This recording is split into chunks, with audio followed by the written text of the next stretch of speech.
Hi, everyone.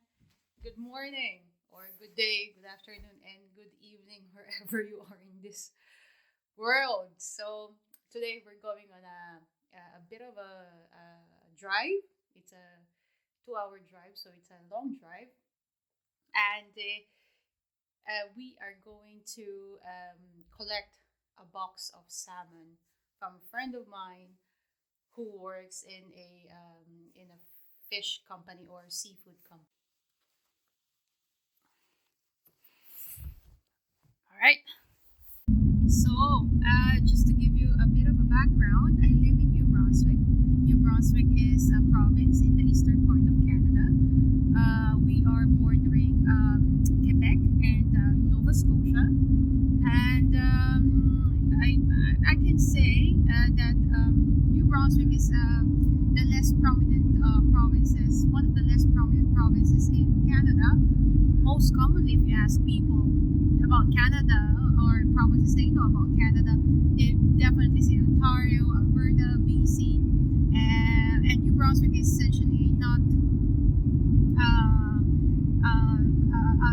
a province or a name that would come on top of their heads. And that's okay. I mean, New Brunswick has begun immigration. It's becoming a little bit more aggressive when it comes to international immigration. And more and more Filipinos or international nationalities have opted to come here. As a matter of fact, so many citizens or residents from Alberta, from BC, and definitely Ontario have transferred here because of the cost of living. See, the cost of living in New Brunswick is much less expensive as compared to the more prominent provinces in Canada.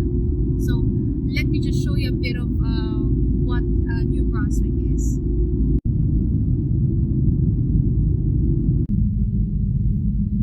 fact, many people of different nationalities have opted to come to Canada or New Brunswick, specifically on student visa.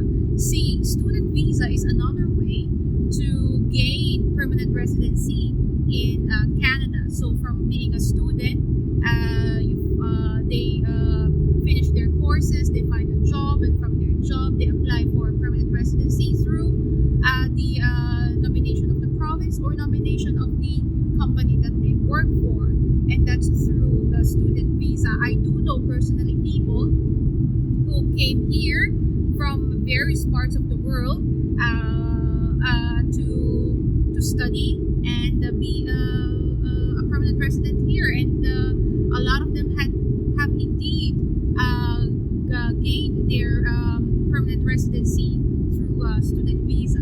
So that could probably be another way for some of the viewers here, if you want to or decide or are thinking of coming to Canada and you can find any other way, you may want to have a look at student visa. And one of the schools that is prominent here in New Brunswick is NBCC, or New Brunswick Community College.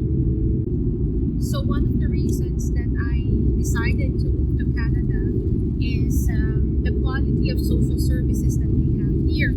See, back in July 2020, I lost my job because of the pandemic. See, I worked in a oil and gas company, and because of the strict lockdowns, not only in Canada but across the world, the sales of my department was affected. I was handling international markets then, so from 80% of target sales, I went down to 20%. So come July, the company decided to lay off people, and unfortunately I was one of them. There were about 300 to 400 people that were laid off during the time, and when I was laid off, I didn't have any any fear, or I was not truly petrified of my situation, mainly because one, I was somehow ready because I didn't have my house mortgage. I paid for my car in cash, and the social services of Canada is TikTok.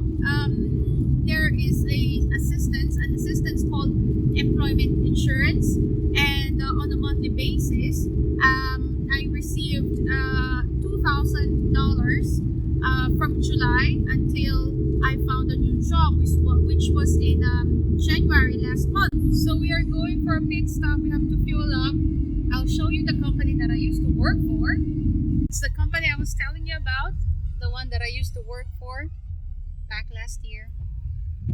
Now, one thing I have to be very clear about is that employment insurance is not necessarily provided to every single person who loses his job. It's only provided to people or individuals who lost their job, which are not on their own fault, not on their own accord. For example, like what happened to me, the company had to lay off, or if the company had to issue bankruptcy, or if there was an injury, mental health, physical health, and as long as the reason is that you did not resign or you did not terminated your contract, then the individual is eligible for employment insurance. And this employment insurance actually is a tax on our salary anyway, so it's just the government giving back the money that we paid. But well, of course, the tax on a monthly basis or on our income is much less than what we receive, of course. One thing I must advise you though is that it's not all beds of roses living here in Canada. We are taxed heavily here with our income salary, salary income, I mean, with property taxation, food as well is of high tax. Now, liquor is exceptionally highly taxed through the roof, and I think that's also a good thing on the other end, because if you have to pay so much tax on a certain merchandise, then such as liquor, then what are the odds that you'll get addicted to it? One fact that I wanted to share as well was that back in December, I had to be operated on because of my endometriosis. Now, I didn't have a job then. I didn't have insurance. The only income I had was the employment insurance from the government, which is the part of the social services. And I had my operation, and I didn't pay a single cent. I only had to pay for a few medications that I had to take home with me, and that was it. And that's one of the beauty of living here, really.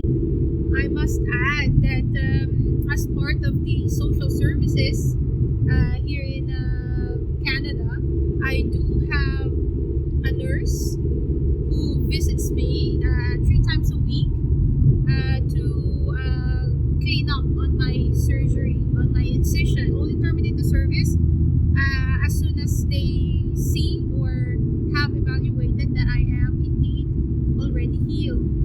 And this is another remarkable social service here in Canada. And as much as I think about it, and the longer I analyze what has happened to me in the last 6-7 months here, the more I realize that yes, absolutely, it has definitely made me a lot wealthier coming here. And when I say wealthier, I definitely didn't mean financially.